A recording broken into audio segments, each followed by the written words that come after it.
Hi y'all, this video is for Doug Twitchell. Doug Twitchell had a question about his dog barking when people come to the door and how to help eliminate that or make it more manageable for them.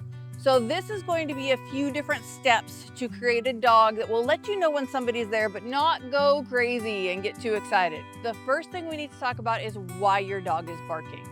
Your dog is barking for a few reasons. 1, to protect the home. 2, to alert you that somebody is there, and 3, to tell you to open the door so they can see who's there, especially if they're a really happy, excited dog that wants to meet or see who's behind that other door, behind the side of that door. They're going to react really excitatory. Now, your dog is barking, and what happens? You go right to that door to answer it. Is your dog winning? Is your dog telling you to go answer the door and you do? Therefore, you are reinforcing that barking over and over and over again? Absolutely. So how do we fix that? Step 1, I want you to write a note. And on the note, you're going to put it on your front door, and it is going to say something along the lines of, yes, we are home. We are training our dog right now. When you knock, expect a delay. I will answer the door when the dog has stopped barking. It is incredibly important that you're setting up your guest or the mailman or the delivery person with an understanding that it's going to take some time for you to open the door so you don't have that pressure of needing to get to the door quickly. Number 2, when that person knocks on the door and your dog goes crazy, I want you to not move. You're not going to talk to the dog. You're not going to move towards the door. You're going to wait until the dog stops barking. And the dog is probably going to run to the door and look at you expectantly, and then run back to you and then run back to the door. When the dog is coming back to you and going, why in the world aren't you answering the door, and is more relaxed, then you can get up and start heading towards the door. Most dogs, as soon as you get up, are going to start barking and run ahead of you to the door. That's normal. You're gonna wait. Just hold still and wait for the dog to relax again. Every time the dog calms down, you can go closer to the door.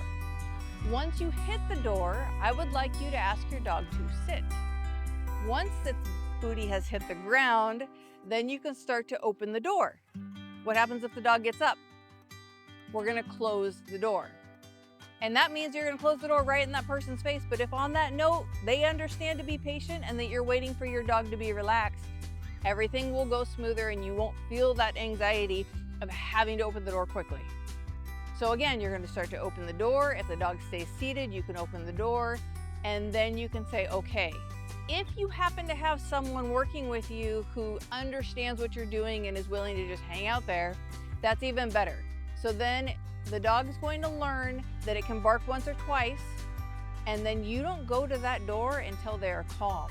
So instead of them learning that barking makes you open the door, it needs to be that you're going to open the door on your terms and the dog needs to be seated for the door to be open. The other part of this is I want you to practice this regularly throughout the day. And what that means is every time you come and go from the home, I would like you to knock on your own door or have your wife or your child or your husband knock on the door.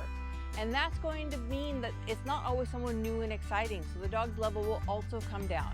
It's not also the once a week thing that's happening where it's super exciting, it's happening multiple times a day. We want to take that excitement level of knocking down a notch, or ringing the doorbell. You can do both interchangeably.